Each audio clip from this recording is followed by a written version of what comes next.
Hey YouTube, this is another one of them anything goes Saturdays, so whatever I do today I'm just going to put on the video. Now this is the result of the surveying we did the other day with the level. 497.34 was the top of the deck, if you remember, and then all these numbers were the elevations of the different points. This is the difference between the top of the deck and the points, and then this is in hundredths or tenths and tenths, and then this section here is in inches converted to inches. So from the top of the frame, then this is how many inches it is down to the concrete footing. Now you can see the first three piers there don't fit a 2x6, so I'm going to have to trim a 2x6 to be able to fit on top of those piers. That's what I was saying about, you know, doing stuff off the cuff and not planning for it when, you know, somebody wants to help you. But still, it's done and I can handle it. So this is what that first board will look like. It's going to have to be cut like that just because of the way that the concrete's a little bit higher. And then I have marked down here how I'm going to notch the second row of 4x4s and then the last two 4x4s. But I don't know if I'm ever going to get to that, because right now I want to go out and cut a log up because I want to show off, not show off, but show the tool that I made last night with the dovetail cutter. Well, I'm on my way over to the sawmill, but I thought you might want to see this. This is how dark green, you can see how it is compared to the weeds behind there, how dark this lumber actually came out now that it's dry. Some of the things for white pine, wherever there's sap, you know, the oozing sap, that stuff doesn't penetrate that. But that's what the boards look like now. Not as bad as they were last night, and also, or yesterday, as far as colors variance. The one thing I will say though is, man oh man, last night, even when I came out around 8 o'clock, this odor of this stuff was horrendous. You could smell it as soon as you walked out the door. But it's subsided now, so I'm assuming that it's going to go away. You got to be right up to it to actually smell it now. So I'll be cutting those to start the deck, but not right now. Right now I want to get over here and get this red oak cut so I can check out how these new cutters are going to work. Or not cutters, but dogs. Okay guys, so I just want to show you this. This is the adapter that comes with the wood miser. It works pretty good. There's things about it that I didn't care for, but I do think it was a really nice idea that they made this thing. It's got a 1-inch hole in it, okay? It's got this dovetail so that you can put it at the bottom of a can. And then you have this point that some guys like, but I don't like it. It tends to put too big of a dimple into my finished lumber, so I don't want that. Now, I made this one 1-inch hole, same aluminum, 2-inch aluminum, and this is a concave one, okay? It's very sharp along the edge. This is made for grabbing a hold of the log below the center point. In other words, like down here. The reason I made this one though isn't just to use on the log, it's to actually use with my quarter sawing jig, okay? That's why I made this. Now some guys like this to use and some guys don't. I don't particularly want to use this because of the sharp edge unless I'm quarter sawing. And then I have this one. Now this one here is going to replace hopefully both of these. I gotta see. I got the dovetail cut on there, that's what I was waiting for the other day. And I also cut grooves in here. Now these grooves do not have sharp points on them, but there are grooves in there to help it hang on to the log. 1-inch hole in the back. This one obviously is smaller than these other two. Okay, it's 1 3/4 aluminum rather than 2-inch. Now from what I can tell, if I can put these out in a half an hour, and it should be no big deal, then you're looking at, for a set of these, let's see, you're looking at around $45 for a set of these. plus shipping. Okay, now they're not very heavy, so shipping shouldn't be high. I just won't put it in a standard box, but I'm just saying that's what I would want for the two of them, $45. So if you want them, you can go onto the look on the thing there. I'm going to leave my email address. You can send me a check, and that's probably the best way to do it, or a money order. And when I cash it and it clears, I'll make these and send them to you. Now, I was giving these away when I had them, the kind that's convex, or concave, I mean. But the problem is I don't have any more left, so I'm not giving them away anymore because it does take time to put them together. So the one that has the dovetail, this is $45.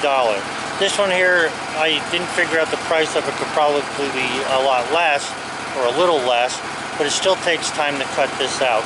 Now, I am not a machinist, so, you know, even though this looks not, it doesn't look bad, it's not perfect, but it still works really good, I hope.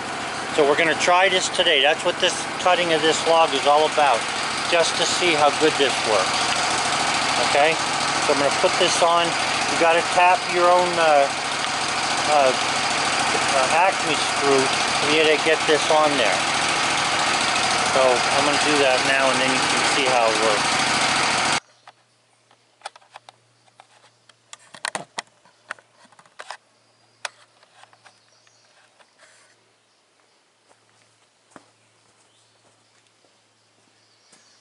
Okay guys, so I'm going to be starting up the mill, and we are going to cut this log up. This is red oak. We're going to cut this up by using this new jig here.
This should end up as about an 8-inch can.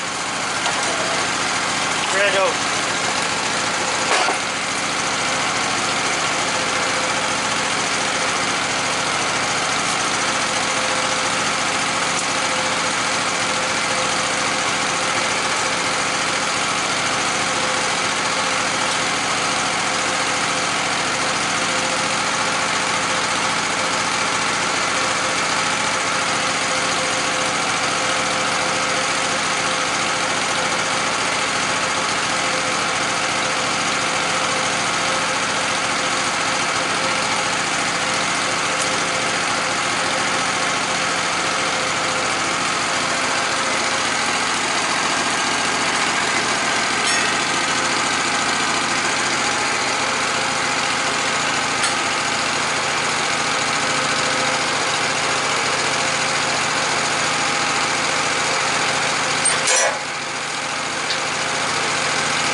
This is where you would be putting that other adapter on and holding on to the cant.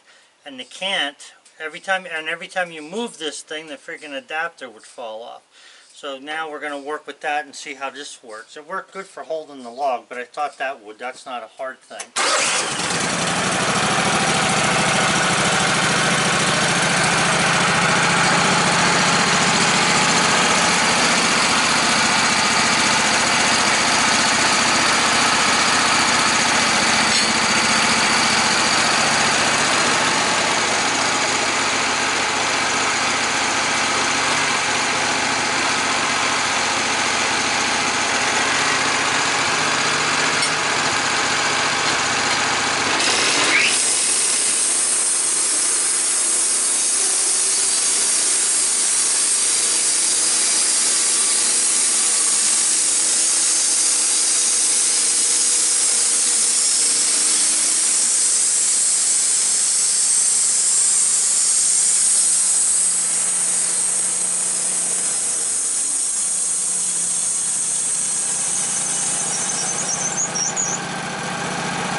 so we're going to cut the cant, or I mean the flitches. So I'll just zoom back a little bit. I think you can see that that holder's working pretty nice. I actually like it, and the good thing about it is a lot of times, you know, don't get me wrong, that first adapter was designed nice. I got their idea behind it. But what I don't like about it is you got to use both hands. You got to hold the aluminum and you got to move the dog. This way here I can loosen that, and I use one hand to hold the boards and one hand to move the dog. That's what's good about the adapter that I got there.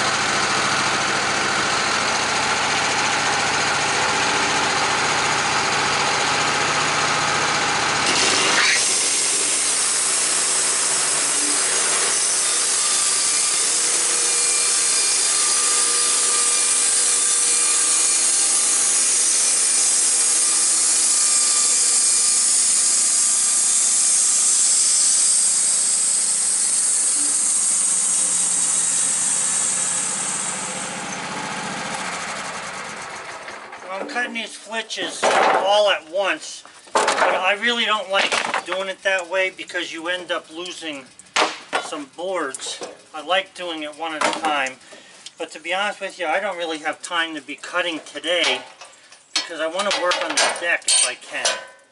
And since my wife went on a little trip, I got to do the chickens and everything else, so I'm not going to have a lot of time to work on the deck.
See, if you're not talking to the camera, you can get a log cut up pretty quick. I don't know how long this video is, but however long it is, basically is how long it took me to cut the log. So, yeah, that log adapter, let me take you over there. That log adapter works fine. I don't see any problem with it. It doesn't do any more walking on the log than the original Acme screw does. So that's what it looks like. Worked fine, and it didn't fall off once, which is the good part. Okay guys, so like I say, $45 for a set of these plus shipping. So whatever the shipping is, it is. It's, you know, I can't help that. And then you don't have to use this one anymore, and the convex ones, I don't know, probably, I'm not sure what they are. I'd have to see how long it takes me to make them. But anyway, that's what it is. So I'll put my email and stuff on the thing. If you can write it down now and you want to, it's Bullseye Mickey, so capital BULLSEYEMICKEY, okay? bullseyemickey@gmail.com. That's what you can write to me, tell me what you want, you know, and I'll get back to you as quick as I can. I usually answer my emails within a day because I'm out here now today. Alright guys, so I think that's another success. Oh, and I want to mention that the groove idea on this, I wasn't going to groove this back here, but I had gotten some ideas from another viewer. I don't know if he wants me to mention his name, so I'm not going to, but if you read the comments you could guess it. And some of the other guys gave me some ideas. Mostly the guys who complained about it falling off were the ones who really got me going to fix this. So I think it's a good fix, and I'm going to tap my other one here now. I didn't tap this one yet, but they're really easy to tap. So you drill a quarter, I forget what the tap size would be, but you know, for a 1/4 inch bolt, and you'll be in good shape. Have a good one guys. Bye. So we got out of that log 2 stickers, 3 1x4s, and 1, 2, 3, 4, 5, 6 1x8s, 8 foot long. So I'm going to put that in the greenhouse, or not the greenhouse, the kiln. And yeah, I realized that the camera wasn't picking up the thing holding the cant. I would have rather have had this when I was cutting the log, but that's how that bites in there. You can see it. Well, here we go again. Starting to fill the kiln up. Nice red oak. Those boards will stay nice. Some of them have been sitting out for a while, the ones on the bottom, and they were still straight after a week of the sun hitting them, which I shouldn't have let it happen, but it's going to be alright now.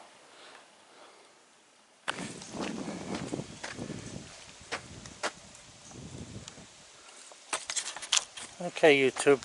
So the next thing on the list is this stuff. I use this Raid. It says Pine Fresh scent, but I don't care about that. I like the stuff in a red can, but she has this. So what I'm going to do with this is, and we do this like every 2 weeks, I spray it along the foundation until the concrete is wet all the way around the whole house, and we don't have any problems with ants in there. Now if I don't spray, it is possible we get some ants in the house, but that's how I learned to do it. But once you spray this on there, you're in good shape. So I go all the way around the whole house. I gotta clean this siding the heck off here.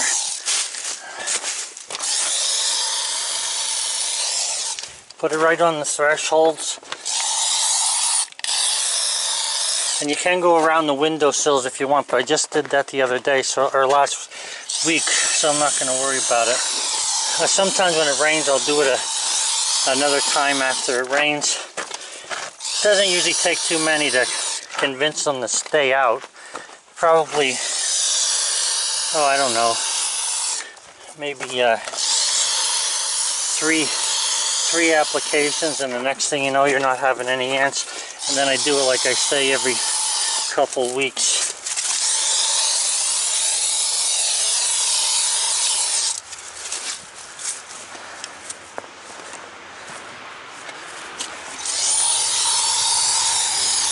Yeah, so you just spray it along the bottom of the siding, all the way around the house. Don't skip anything.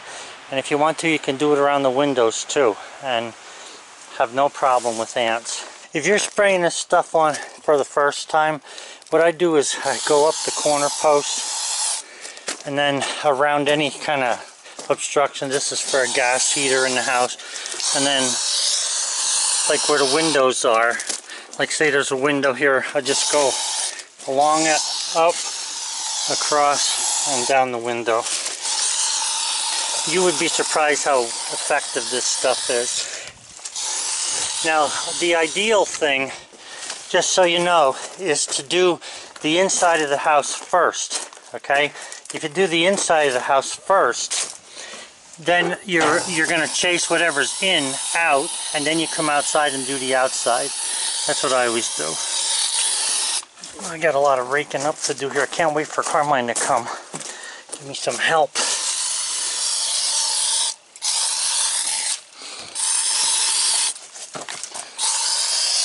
And 1 can of this does a 24 by 40 house plus.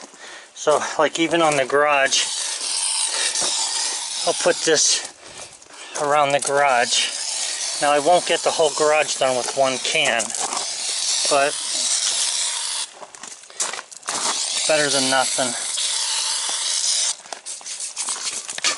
Oop.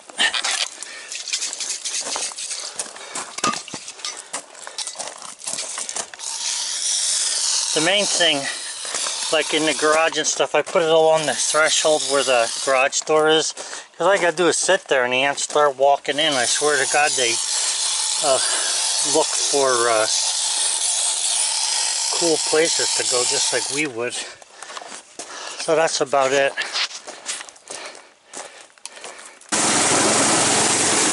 So I'm guessing you know what I'm doing. I gotta cut the grass.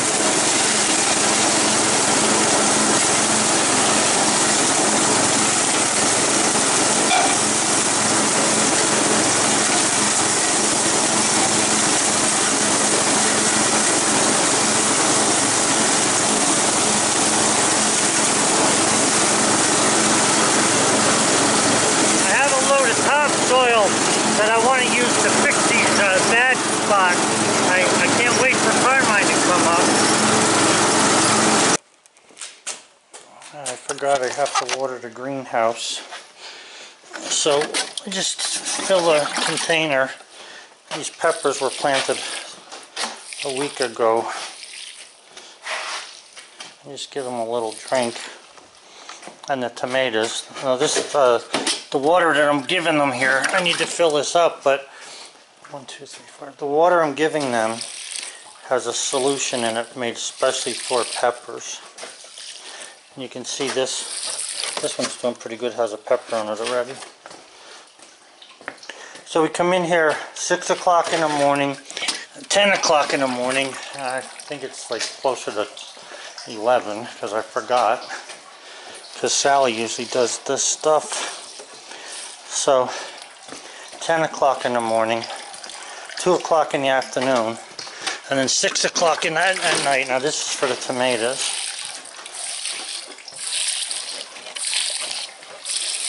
You can see how tall they're growing already. They just was planted last week as well.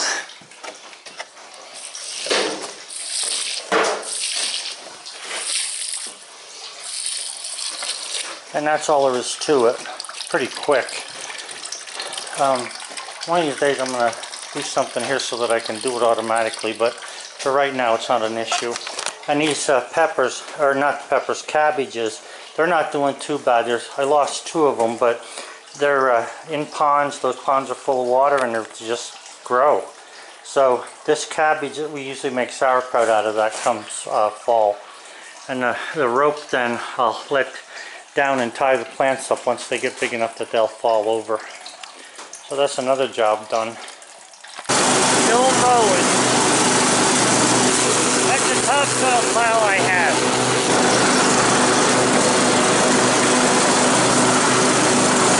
Still cutting grass. They put up all these white pickets here so the truck would stop driving on my grass. It helps a little bit, but sometimes they drive right over them. They don't even care.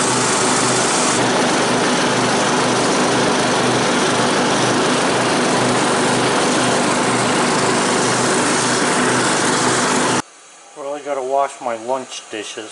So since Sally's not home, I gotta take care of the chickens, which means that at lunchtime these guys get locked in. It's actually a little after lunch. These guys get locked in because they're bigger, and the babies are left to come out because they're littler. And now they'll come out for a couple hours.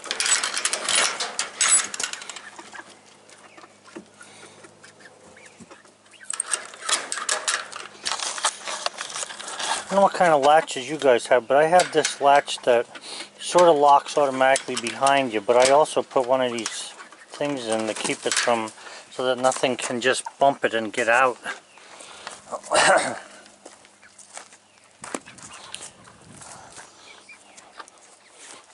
Is there water in there? Yeah, I gotta put water in their thing in here. Oh, I gotta paint this thing yet this year. Carmine. So it's 2 o'clock. I gotta do the greenhouse again. This time I gotta make chemicals. Mark these buckets on the inside with tomatoes and peppers because I don't want to get them mixed up. Or I don't want the wrong chemicals to go with the wrong.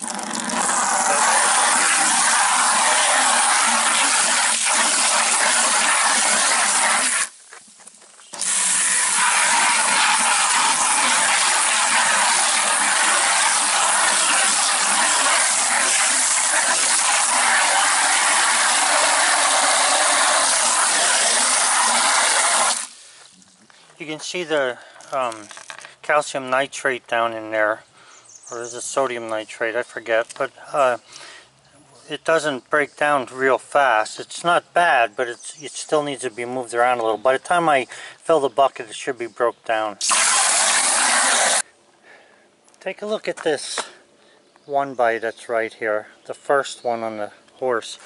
I was using that 1x to hold the tarp down over on that back pile over there. You know, it never ceases to amaze me how wood acts, because you just can't figure it out. I mean, the grain on this wood here goes this direction, and you would think that this thing would be cupped, but it's not. So I put some preservative on it. It's as straight as an arrow, both directions. And I had it out on the outside of the thing. I should have probably left it inside.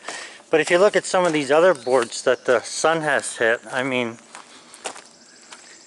these are white pine as well. Now that back one looks straight, but it's a flitch, got wane on it. This one's bowed like a bottom of a boat. Look at this thing. What do you call that? That's a piece of maple. So was the back one. It's amazing how it all depends on the grain and what the tree has experienced in its life, how straight it ends up being. Anyway, I put some more of that preservative on some 1x because I have a need for a couple of 1x over there that I want to use against the house.